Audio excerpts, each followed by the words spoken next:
Content warning, racism, people being damn racist again.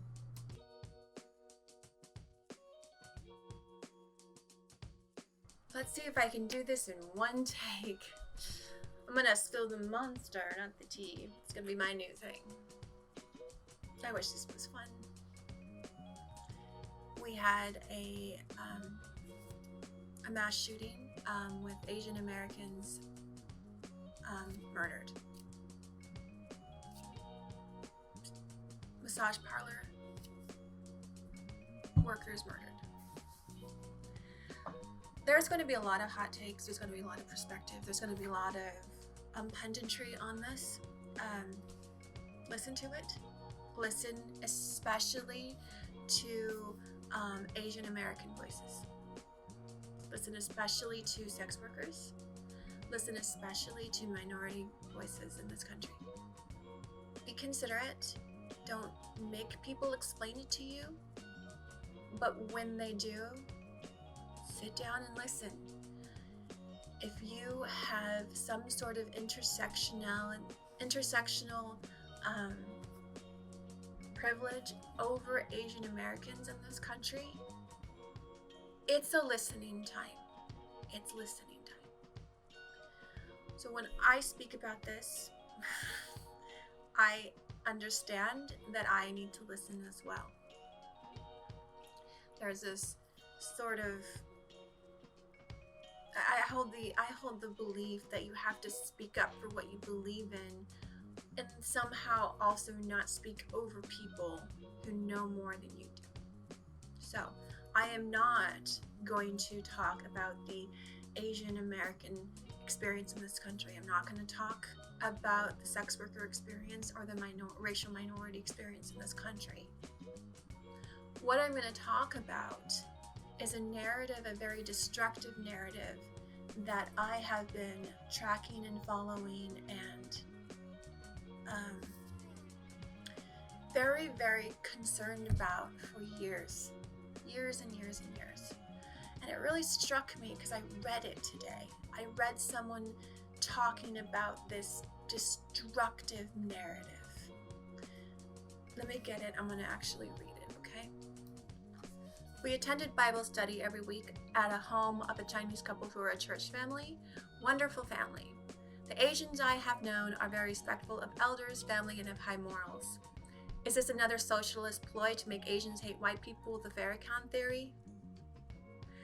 What liberals don't realize is that most Asians are far more intelligent than whites and blacks, and they won't be brainwashed. So what am I talking about? I'm talking about the argument that the races have different levels of intelligence on average. This is an argument put forth by the book The Bell Curve, but the bell curve was not the first to make it. The bell curve and those that defend it, like Sam Harris, it's not just a conservative thing, argue that it's new and interesting and we should not shy away from the science, but that's not actually what the science says. First of all, the high IQ test there's so many problems with it that, you know, to make an inference of it, you would have to be a fool.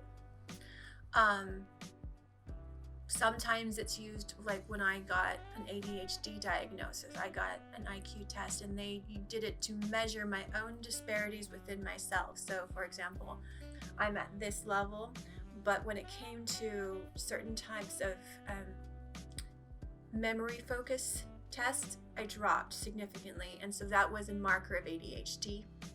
So IQ tests do have function in that way to compare one thing to another, but on the issue of the IQ test itself, it's deeply flawed. There are disparities between certain demographics. The thing is those aren't static, they're dynamic.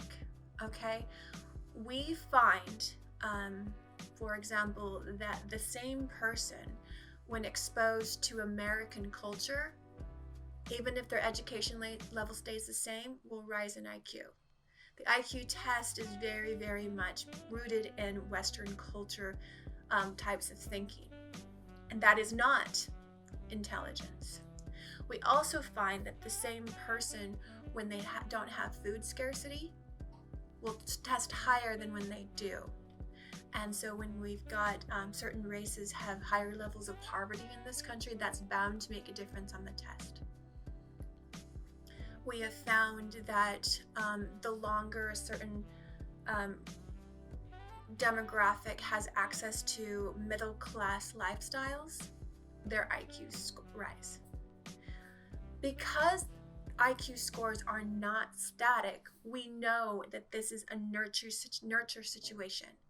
Nurture means it's society. Nurture means it's not inherent. They weren't born that way.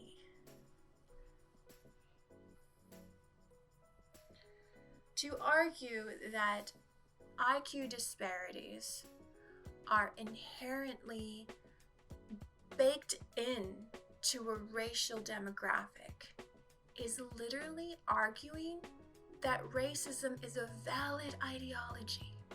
It's not saying racism doesn't exist. It's saying racism is a valid ideology.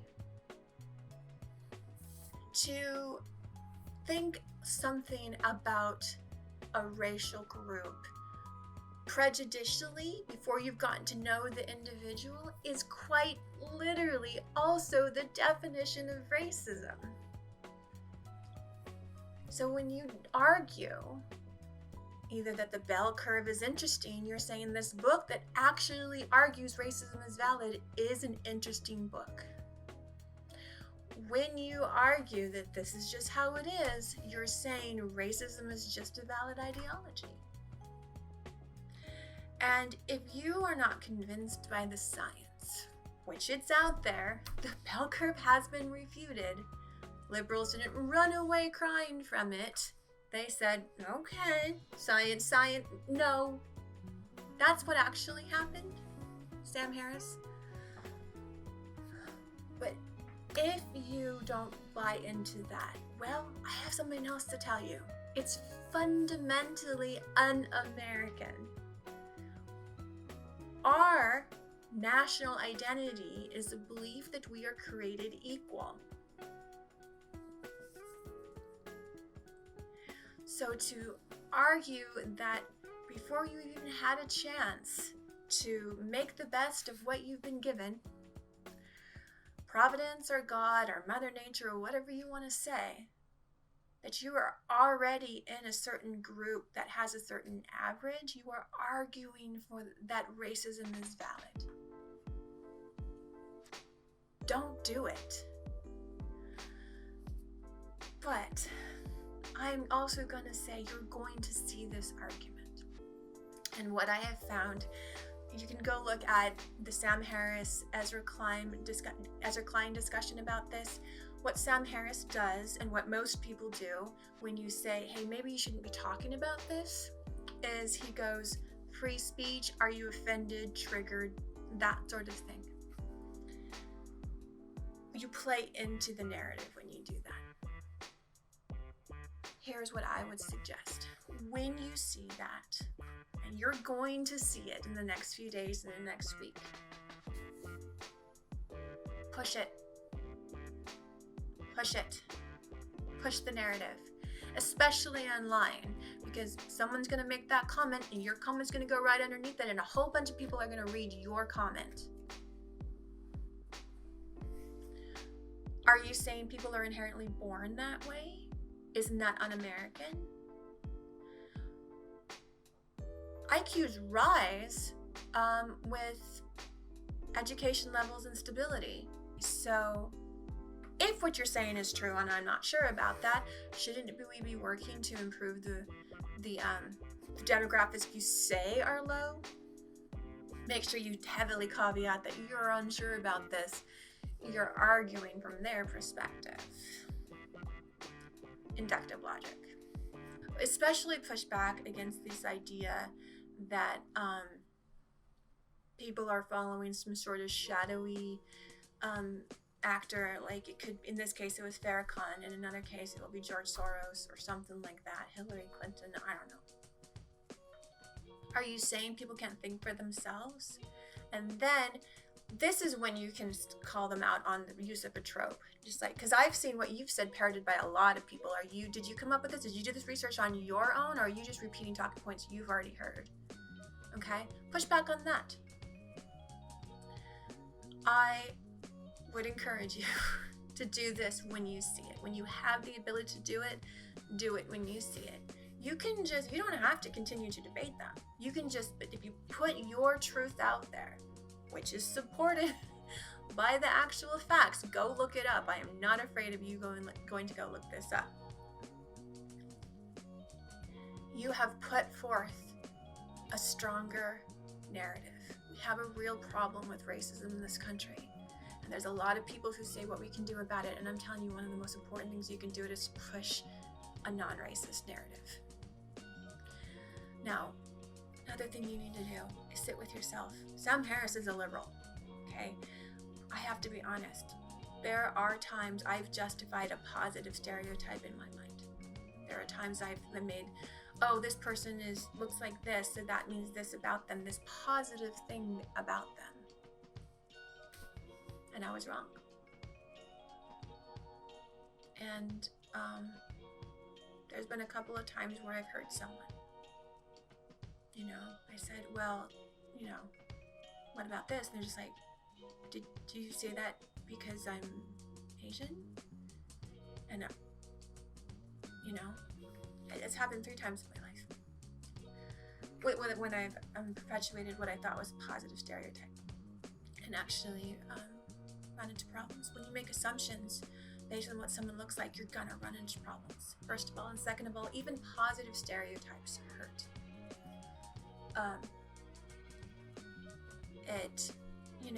When you don't follow a stereotype, it can, well, what's wrong with you? Or when it's the model minority, the model immigrant, which is deeply problematic. Immigration should not be a meritocracy.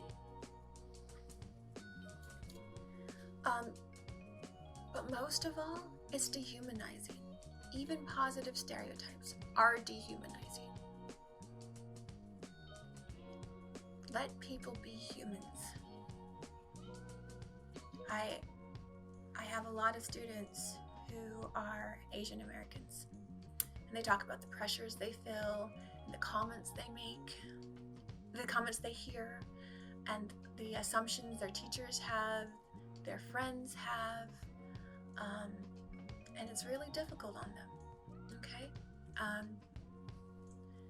If you have a positive stereotype that someone's really good at, I don't know, running, how do you think that feels when that person can't run? Or when the person's doing another talent?